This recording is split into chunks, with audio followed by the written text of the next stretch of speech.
What's so amazing for myself is to have been inspired by these books for so long, and I know them very well, and to find out that last year I was going to be on one.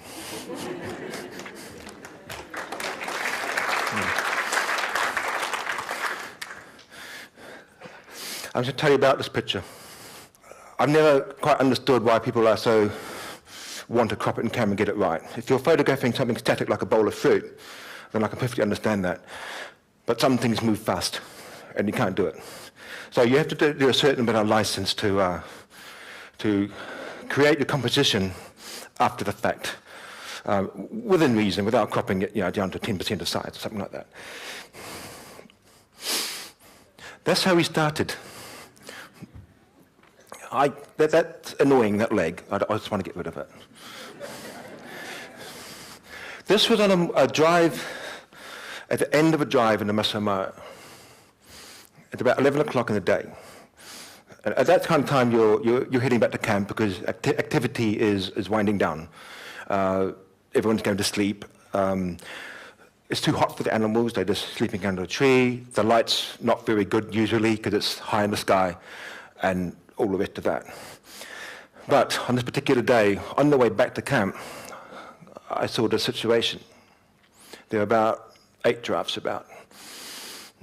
And I saw this tail flick out. And I saw the one on the horizon, obviously. So I thought, there you go, there's a picture.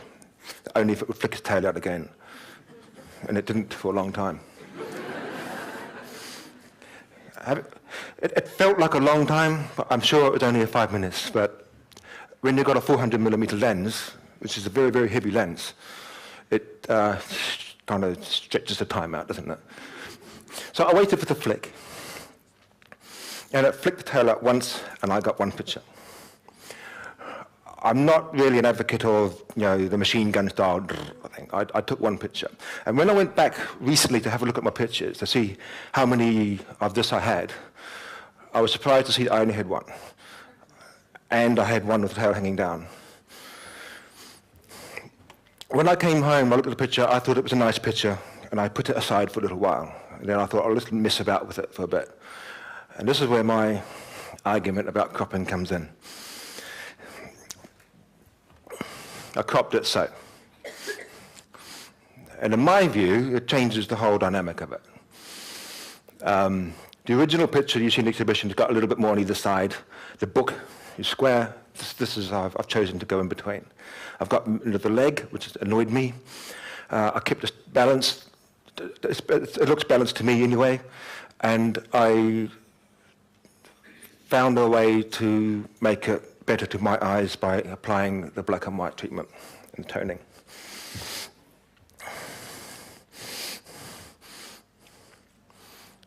And it's done me really well.